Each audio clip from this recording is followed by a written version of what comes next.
أعوذ بالله من الشيطان الرجيم. بسم الله الرحمن الرحيم.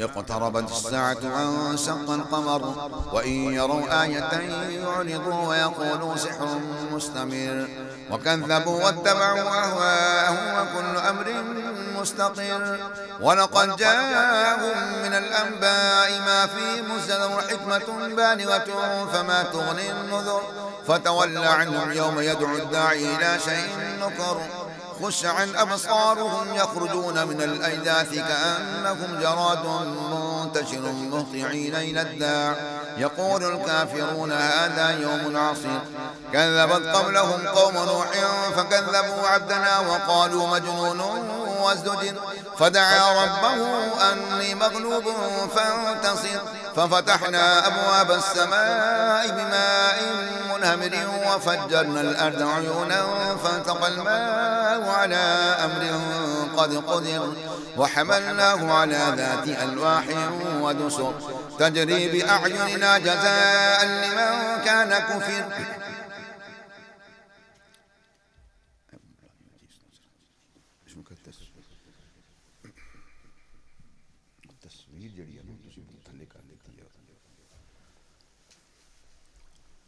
ولقد تركنا منها آية فهل من مدكر فكيف كان عذابي ونذر ولقد يسرنا القرآن للذكر فهل من مدكر كذبت عاد فكيف كان عذابي ونذر إنا أرسلنا عليهم ريحا صرصرا في يوم نحس مستمر تنزع الناس كأنهم أعجاز نخل منقعر فكيف كان عذابي ونذر ولقد يسرنا القرآن للذكر فهل من مدكر كذبت ثمود بالنذر فقالوا أبشرا منا واحدا نتبعه إنا إذا لفي ضلال وسعر ألقي الذكر عليه من بيننا بل هو كذاب أشر سيعلمون غدا من الكذاب الأشر إنا مرسل الناقة فتنة لهم فارتقبهم واصطبر ونبئهم أن الماء قسمة بينهم كل شرب مختضر فنادوا صاحبهم فتعاطى فعقر فكيف كان عذابي ونذر إنا أرسلنا عليهم صيحة واحدة فكانوا كهشيم المحتضر ولقد يسرنا القرآن للذكر فهل من مدكر كذبت قوم لوط بالنذر إنا أرسلنا عليهم حاسبا إلا آل لوط إنا لمنجوهم أجمعين إنا أرسلنا عليهم إلا آل لوط كذبت قوم لوط بالنذر إنا أرسلنا عليهم حاسبا إلا آل لوط نجيناهم بسحر نعمة من عندنا كذلك نجزي من شكر ولقد أنذرهم بطشتنا فتماروا بالنذر ولقد راودوه عن ضيفه فطمسنا أعينهم فذوقوا عذابي ونذر ولقد صبحهم بكرة ولقد راودوه عن ضيفه فطمسنا أعينهم فذوقوا عذابي ونذر ولقد صبحهم بكرة عذاب مستقر فكيف كان عذابي ونذر فذوقوا عذابي ونذر ولقد يسرنا القرآن للذكر فهل من مدكر ولقد جاء فرعون النذر كذبوا بآياتنا كلها فأخذناهم أخذ عزيز مقتدر أكفاركم خير من أولئكم أم لكم براءة في الزبر أم يقولون نحن جميع منتصر سيهزم الجمع ويولون الدبر بل الساعة موعدهم والساعة أدهى وأمر إن المجرمين في ضلال وسعر يوم يسحبون في النار على وجوههم ذوقوا مس سقر إنا كل شيء خلقناه بقدر وما أمرنا إلا واحدة كلمح بالبصر ولقد أهلكنا أشياعكم فهل من مدكر وكل شيء فعلوه في الزبر وكل صغير وكبير مستطر إن المتقين في جنات ونهر في مقعد صدق عند مليك مقتدر. بسم الله الرحمن الرحيم. الرحمن علم القرآن خلق الإنسان علمه البيان الشمس والقمر بحسبان والنجم والشجر يسجدان والسماء رفعها ووضع الميزان ألا تطغوا في الميزان وأقيموا الوزن بالقسط ولا تخسروا الميزان والأرض وضعها للأنام فيها فاكهة والنخل ذات الأكمام والحب ذو العصف والريحان فبأي آلاء ربكما تكذبان. خلق الإنسان من صلصال كالفخار وخلق الجن من مارج من نار فبأي آلاء ربكما تكذبان. رب المشرقين ورب المغربين فبأي آلاء ربكما تكذبان. مرج البحرين يلتقيان بينهما برزق لا يبغيان فبأي آلاء ربكما تكذبان. يخرج منهما اللؤلؤ والمرجان فبأي آلاء ربكما تكذبان. وله الجوار المنشآت في البحر كالأعلام فبأي آلاء ربكما تكذبان. كل من عليها فان ويبقى وجه ربك ذو الجلال والإكرام فبأي آلاء ربكما تكذبان. يسأله من في السماوات والأرض كل يوم هو في شأن فبأي آلاء ربكما تكذبان. سنفرغ لكم أيها الثقلان فبأي آلاء ربكما تكذبان. يا معشر الجن والإنس إن استطعتم أن تنفذوا من أقطار السماوات والأرض فانفذوا لا تنفذون إلا بسلطان فبأي آلاء ربكما تكذبان. يرسل عليكما شواظ من نار ونحاس فلا تنتصران فبأي آلاء ربكما تكذبان. فإذا انشقت السماء فكانت وردة كالدهان فبأي آلاء ربكما تكذبان. فيومئذ لا يسأل عن ذنبه إنس ولا جان فبأي آلاء ربكما تكذبان. يعرف المجرمون بسيماهم فيؤخذ بالنواصي والأقدام فبأي آلاء ربكما تكذبان. هذه جهنم التي يكذب بها المجرمون يطوفون بينها وبين حميم آن فبأي آلاء ربكما تكذبان. ولمن خاف مقام ربه جنتان فبأي آلاء ربكما تكذبان. ذواتا أفنان فبأي آلاء ربكما تكذبان. فيهما عينان تجريان فبأي آلاء ربكما تكذبان. فيهما من كل فاكهة زوجان فبأي آلاء ربكما تكذبان. متكئين على فرش بطائنها من استبرق وجنى الجنتين دان فبأي آلاء ربكما تكذبان. كأنهن الياقوت والمرجان فبأي آلاء ربكما تكذبان. هل جزاء الإحسان إلا الإحسان فبأي آلاء ربكما تكذبان ومن دونهما جنتان فبأي آلاء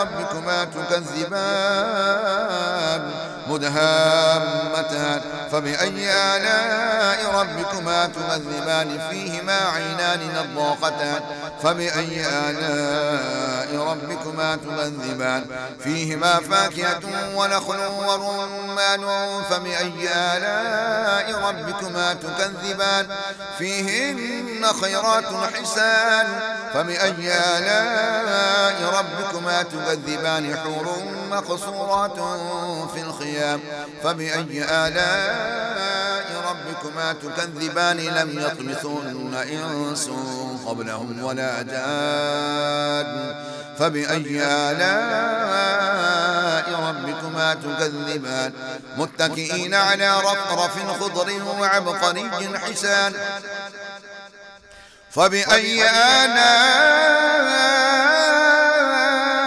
ربكما تكذبان تبارك اسم ربك ذي الجلال والإكرام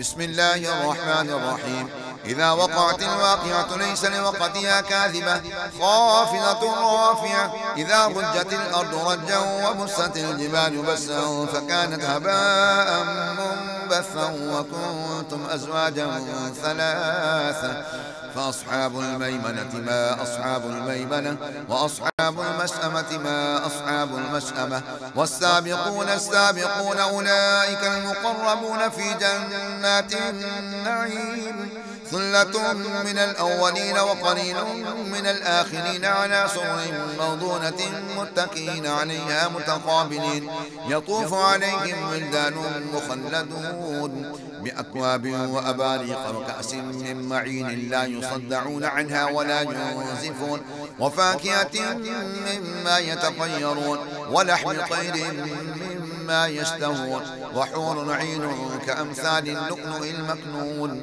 جزاء بما كانوا يعملون لا يسمعون فيها لغوا ولا تأثيما إلا قيلا سلاما سلاما وأصحاب اليمين ما أصحاب اليمين في سدر مخدود وطلح ممدود وظل ممدود وماء مسكوب وفاكهة كثيرة لا مقطوعة ولا ممنوعة وفرش مرفوعة إنا أنشأناهن إنشاء فجعلناهن أبكارا عربا أترابا لأصحاب اليمين ثلة من الأولين وثلة من الآخرين وأصحاب الشمال ما أصحاب الشمال في سموم وحميم وظل من يحموم لا بارد ولا كريم إنهم كانوا قبل ذلك مترفين وكانوا يصرون على الحنث العظيم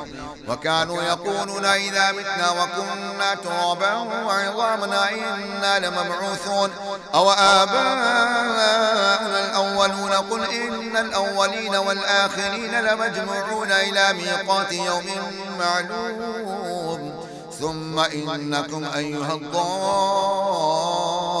المكذبون لآكلون من شجر من زقوم فمالئون منها البطون فشاربون عليه من الحميم فشاربون شرب الهيم هذا نزلهم يوم الدين نحن خلقناكم فلولا تصدقون أفرأيتم ما تمنون أأنتم تخلقونه أم نحن الخالقون نحن قدرنا بينكم الموت وما نحن بمسبوقين على أن نبدل أمثالكم وننشئكم فيما لا تعلمون ولقد علمتم النشأة الأولى فلولا تذكرون أفرأيتم ما تحرثون أأنتم تزرعونه أم نحن الزارعون لو نشاء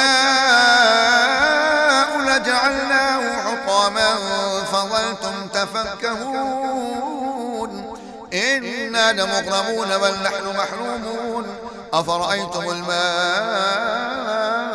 الذي تشربون أأنتم أنزلتموه من المزن المزن أم نحن المنزلون لو نشاء جعلناه أجاجا فلولا تشكرون أفرأيتم النار التي تورون أنتم أنشأتم شجرتها أم نحن المنشئون نحن جعلناها تذكرة ومتاعا للمقوين فسبح باسم ربك العظيم فلا أقسم بواقع النجوم وإنه لقسم لو تعلمون عظيم إنه لقرآن كريم في كتاب مكنون لا يمسه إلا المطهرون تنزيل من رب العالمين ولو تقول علينا بعض الأقاويل تنزيل من رب العالمين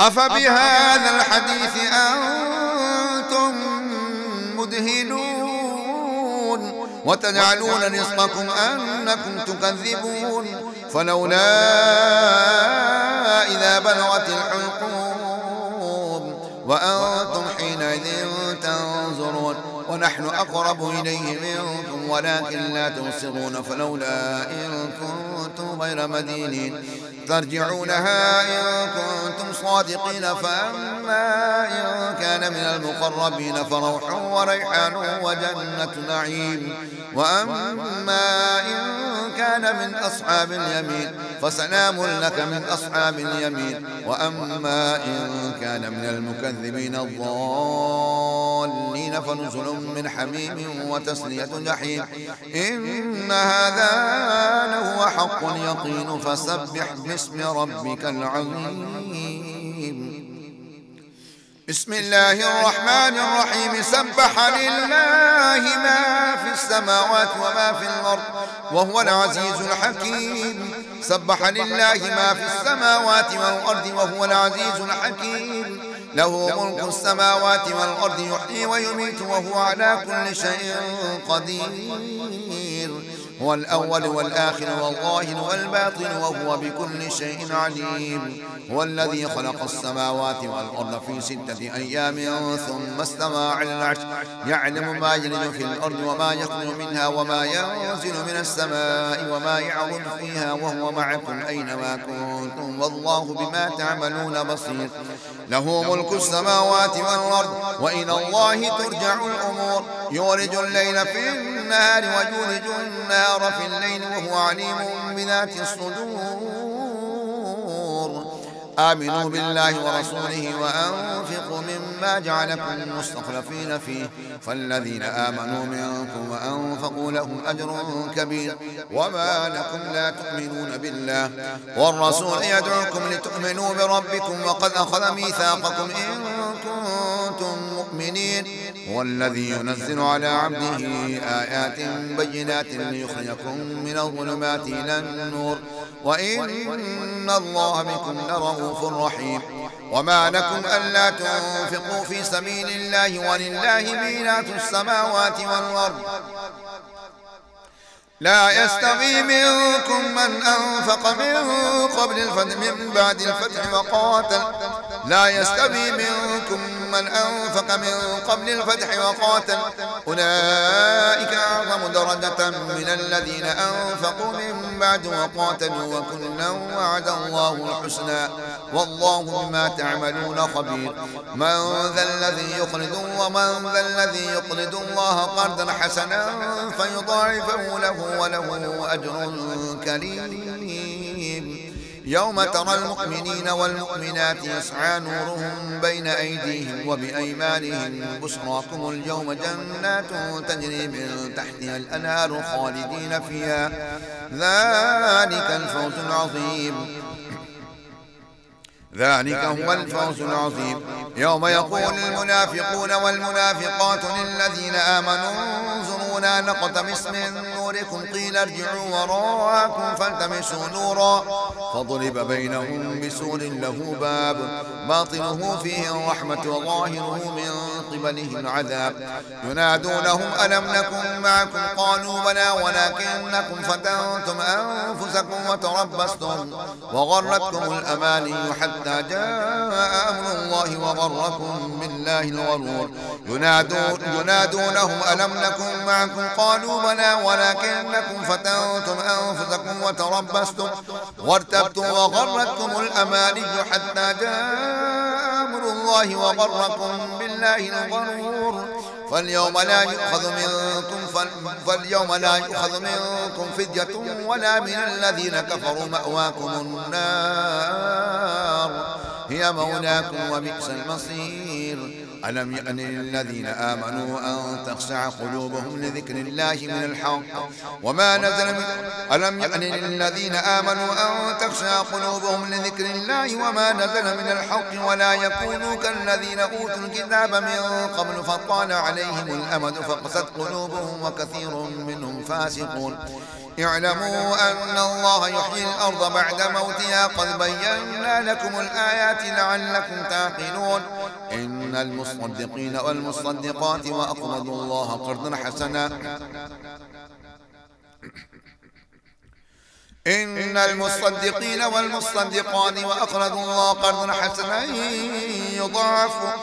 حسنا يضاعف له ولهم أجر كريم والذين آمنوا بالله ورسله أولئك هم الصديقون والشهداء عند ربهم لهم أجرهم ونورهم والذين كفروا وكذبوا بآياتنا أولئك أصحاب الجحيم اعلموا أنما الحياة الدنيا لعب ولهو وزينة وتفاخر بينكم وتكاثر في الأموال والأولاد كمثل غيث أعجب الكفار نباته ثم يهيج فتراه مصفرا ثم يكون حطاما وفي الآخرة عذاب شديد ومغفرة من الله ورضوان وما الحياة الدنيا إلا متاع الغرور سابقوا إلى مغفرة من ربكم وجنة عرضها كعرض السماء والأرض أعدت للذين آمنوا بالله ورسله ذلك فضل الله يؤتيه من يشاء والله ذو الفضل العظيم ما أصاب من مصيبة في الأرض ولا في أنفسكم إلا في كتاب من قبل أن نبرأها إن ذلك على الله يسير لكي لا تأسوا على ما فاتكم ولا تفرحوا بما آتاكم والله لا يحب كل مختار فخور للذين يبخلون ويأمرون الناس بالبخل ومن يتول فإن الله هو الغني الحميد لقد أرسلنا رسلنا بالبينات وأنزلنا معهم الكتاب